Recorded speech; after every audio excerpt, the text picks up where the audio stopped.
Hey everybody, it's Jason Blaha here, and today I want to chat with you guys a little bit about one of the reasons that we rotate max effort lifts on the conjugate system, and a lot of it has to do with overuse and recovery, and I think that's what people need to understand with this system.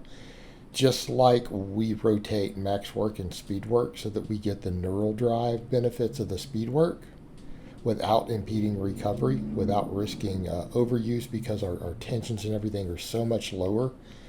All of this allows us to do more training volume. It allows us to get away with less deloads. It allows us to do more volume on all of our accessory work and supplemental work, or even as Louis calls it, special exercises.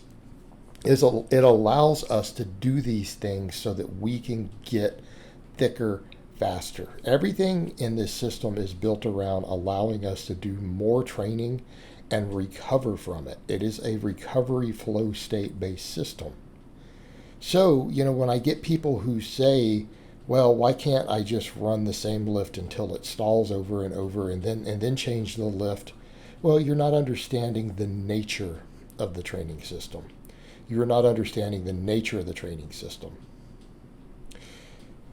What we are doing is allowing you to train, if we're going to do it the winning way with a training max, or more Louis Simmons way with a true max. I lean towards let's not hit too many true maxes. Let's get above 90%, strain a little bit, and just get used to straining and still exploding relatively fast with a nearly maximum weight. What this allows us to do is to avoid overuse. Because if we're changing the angles, and something as simple as changing the bar, right? You guys will see me squat with a couple different bars here. You'll see me change deficits on different deficit deadlifts. You'll see me pull against bands or chains, or you'll see me add bands or chains to the same exercise. What happens? It changes the strength curve.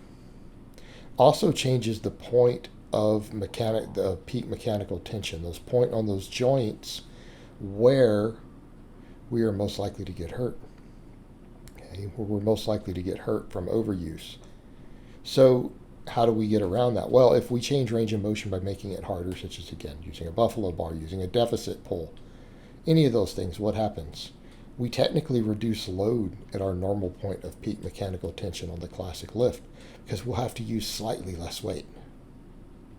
Okay. Now we end up getting a deeper stretch and we get a little more loading at a deeper point, but we won't hit that point again for a long time. Do you see where we're going with that? So if we're adding in something occasionally that allows us to change the range of motion, which again changes our hardest point of peak mechanical tension, usually at the bottom, all right, what have we done? We've reduced total load, but we kept intensity the same. We've reduced stress at that point where we will get overuse on the classic lift while still replicating something very, very similar to the classic lift. Okay, but this is with heavy weight. Keeping in mind, maxing all the time can get you hurt. This takes that out there. What happens if we add bands or chains? All right, we change the strength curve. Let's say with chains, what have we done?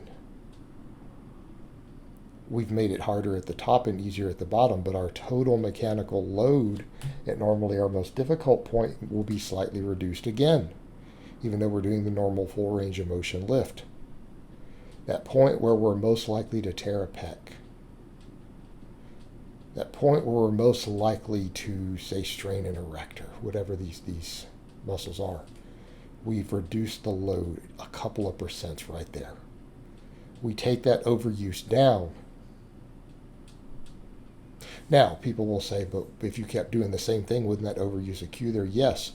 But if you rotate between deficits versus chains, it won't. And even rotate the classic lift in, your normal squat, bench, and deadlift.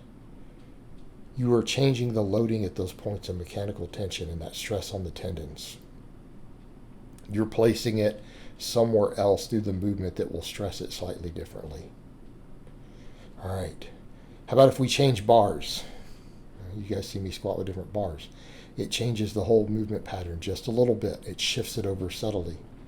Changes our points of stress. Now, we could talk a lot about the strength benefits of doing this stuff because they're there. We could talk about the psychological benefits. Those are all part of it. Those are real benefits to these things.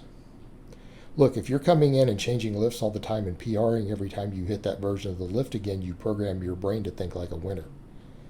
Right? We come in and you know that you get stronger every time you get under a bar and hit a heavy lift. You program your brain to think that way, and it sounds like a minor thing. People could laugh, but it works.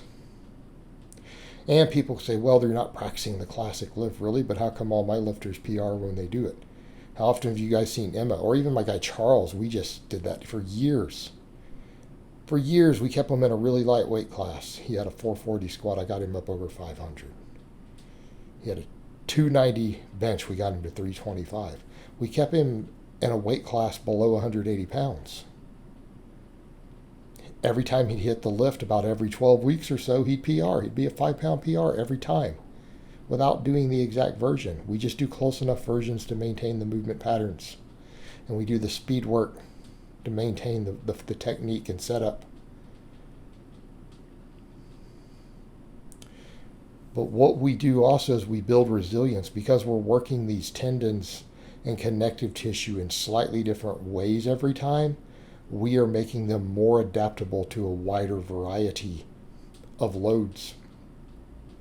So not only are we reducing the potential for overuse, okay, we are reducing the potential for overuse. We are also building more resilient connective tissue because we are loading it at different angles and it's having to adapt to the new one. And by the time we do that version again, we've well recovered from it. But instead of the inflammation and the stress being at the exact same point all the time on these tendon and connective tissue, we're rotating it around, we're moving it around a little bit through them. This should give us, hopefully, thicker tendons that recover quicker, right? Then we have the fact that we're learning to hit slightly different angles all the time. It makes it to where we learn to just push through when we misgroove. We learn to push through when we misgroove and just explode through. Particularly when we start doing some of these things with bands. Chains do that to some extent, but bands even more so. We learn to just explode through. Right? Again, learning to re-get tight and push through when you misgroove on a heavy lift. This makes us more resilient to injuries. All of this is about recovery and being resistant to injuries. It's really what it's about. All right, guys, but that's really all I have to say on that today. I hope it's been informative, and I will talk to you guys next time.